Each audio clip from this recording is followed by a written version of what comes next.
Okay, everybody. Matthew coming back at you again here with another update. Show you where I'm at. I've got the floor pan painted for the car. A big green. It's that color I mixed I was telling you about. It looks like a brighter green on camera than it actually is. It's kind of like a bluish green in real life. Sorry, guys. I've got the chassis painted.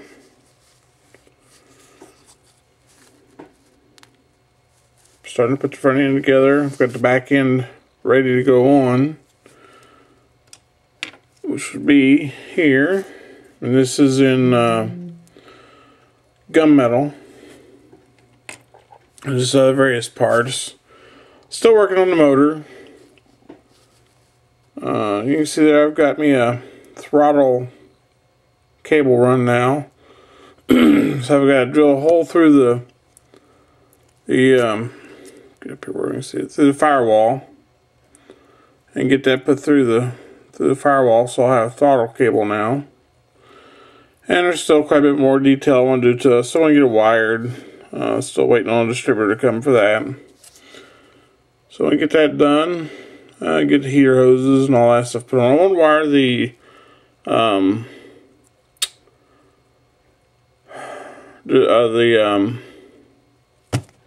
crap.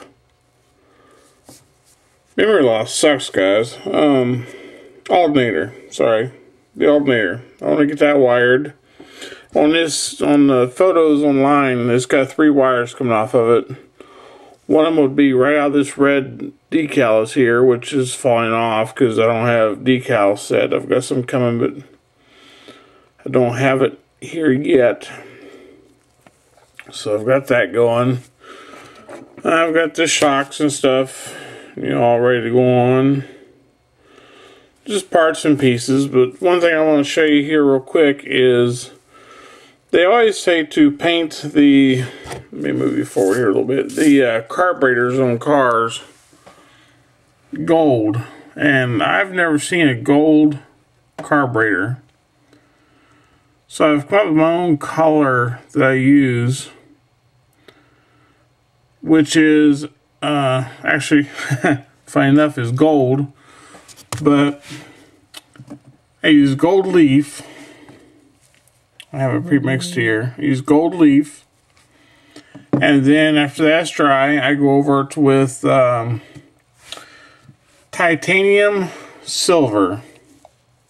These are all Tamiya colors. And this is a greenish colored silver. And I just kind of mist that on. I don't cover the gold completely. I let the gold show through just a little bit. And that will give you a very realistic looking color for a carburetor. And I've done the same thing on the exhaust here. I don't know if we can get, it's just not picking the color up real well. Done the same thing on the exhaust on the muffler.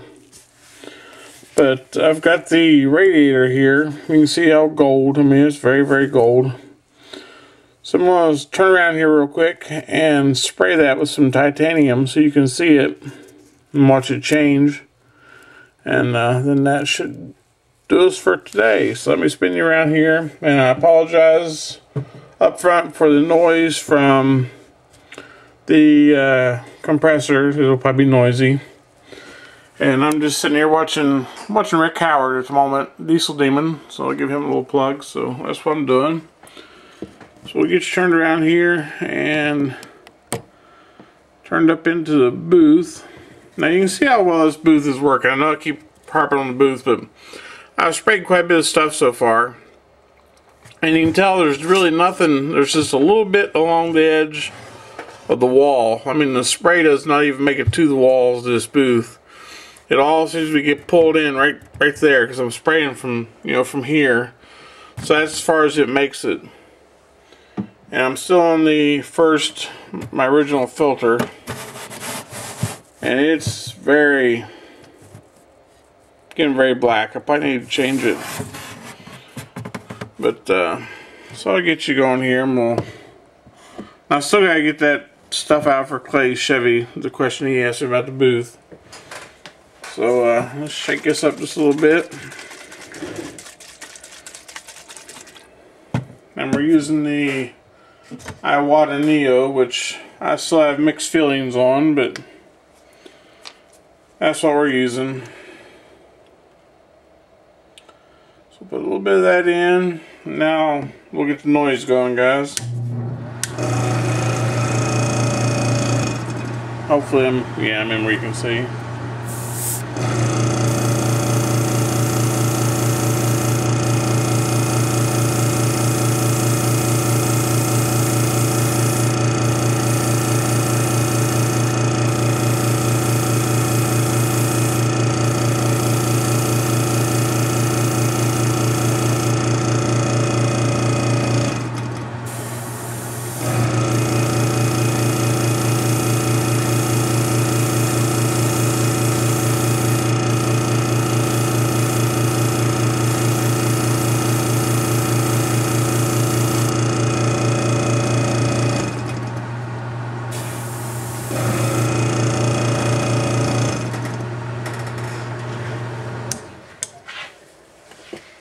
Alright, so there we go. It back down here again. It really doesn't take a lot to change that color over. You know, it actually looks very realistic. Got a lot of shine on there. So that's where we're at today, everybody. And I'll get the airbrush cleaned up here and get going with that. If anybody out there has this Neo and could answer the question for me, you guys know I use that Badger single action, which is gravity feed. I can't get to it here. Here we go. I use this one quite a bit, and I never have any problem with it. You know, like when I clean it out and then go to use it again, not wanting to spray correctly. And the Neo seems like, you know, not cleaning it out the same way. The trigger doesn't want to. It's like it catches, and then your paint wants to spurt, and it's almost like you have to take the needle out and wipe the needle off almost every time you use it. I'm not sure what that's all about. So if anybody has any advice on that, that's the only thing I've really ran into. Other than that, I like the brush. It's just seems like you almost have to thoroughly clean it every time you use it. And I spray, I mean, you see I spray everything with an airbrush. Every little part, you know, my shocks, everything was airbrushed. I don't do very much brush painting. I mean, I have a lot of brushes, but I've transferred over to the airbrush for about everything. So, but if anybody would, you know, have any comments on that, just please leave me a comment on it and I'll give it a try. So, thanks again, guys, and everybody keep building.